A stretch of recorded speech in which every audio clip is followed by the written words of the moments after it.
You probably know Kelsey Grammer. He's an Emmy-winning actor, star of Frasier, and he's been a major player in Hollywood for decades. But in a pretty candid interview recently, he really didn't hold back, offering a really sharp critique of the industry's culture and what he sees as a self-destructive problem at its very core. So let's just start with this quote because this statement is pretty much the foundation of his entire argument. He's making the case that the ideology he sees as dominant in Hollywood is fueled by something that, in the end, just leads to its own downfall. So the big question is, right? Why? What has this guy seen from inside the machine that's led him to this, really stark conclusion? Let's dive in and unpack his thinking. Okay, so the first big piece of his argument is this idea he calls the engine of hatred. He suggests that a certain political mindset, which he specifically identifies with the left, has made contempt its main tool, and he believes that's having this corrosive effect on everyone involved. Now, where does this idea even come from? Well, Grammer, who was raised as a Christian Scientist, brings up this specific teaching. It says that the worst thing you can possibly do to an enemy isn't to hurt them directly, but to get them to hate somebody else. So, using that as his lens, he believes that by stoking all this hatred, his opponents in Hollywood are actually harming themselves more than anyone else. And this isn't just some abstract philosophical point for him. He's taking this framework and applying it directly to what he sees happening in the industry right now. He's basically saying, look, you can see this self-destructive hatred in action every day in the news. And he gives some pretty specific examples. He points to the backlash Sydney Sweeney got for a simple jeans ad as a symptom of this. He mentions Robert De Niro's public rants saying they just lowered the bar for everyone, and then he sees people like Jamie Lee Curtis and George Clooney as feeling this pressure to stay on message, to toe a certain line.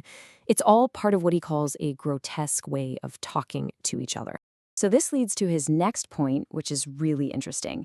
He takes that very common phrase, speaking truth to power, and he completely flips it on its head.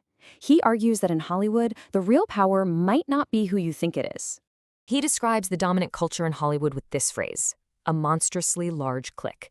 In his view, this massive group enforces conformity, and if you dare to step outside of what's considered acceptable, well, you're going to pay a price for it.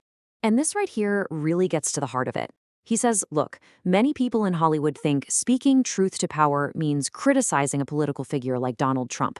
But Grammer's counter-argument is that that's actually the safe opinion within the industry. For him, the truly risky move, the real act of speaking truth to power, is to challenge the Hollywood consensus itself, because that's when you face actual professional fallout. And yeah, he makes it personal. He basically says that because of his openly conservative-leaning views, he feels he's one of the few people who has genuinely spoken truth to power inside his own professional world and has actually faced consequences for it, unlike others whose dissent is often celebrated. Okay, so that brings us to what he thinks about the actual product of Hollywood, the movies and TV shows. And he has a very specific take on the whole woke culture debate and how it's influencing the art. What's interesting here is that he doesn't just blame woke ideology for everything. He actually calls it a distraction. He argues that this intense focus on identity and representation pulls the industry's attention away from what he believes should be the fundamental basis of good art: skill, talent, and just pure merit. And he doesn't mince words about it. He makes the pretty provocative claim that certain diversity initiatives are, in and of themselves, a form of racism, because they prioritize how someone looks over their actual ability. It's a direct challenge to the logic behind a lot of current hiring practices.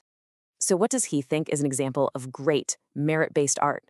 Well, he points directly to Tom Cruise's recent blockbusters. He praises movies like Top Gun and Mission Impossible as just terrific, engaging entertainment. But then he notes they are consistently overlooked for major awards, which he sees as a symptom of the industry having its priorities mixed up. All right, so let's wrap all this up.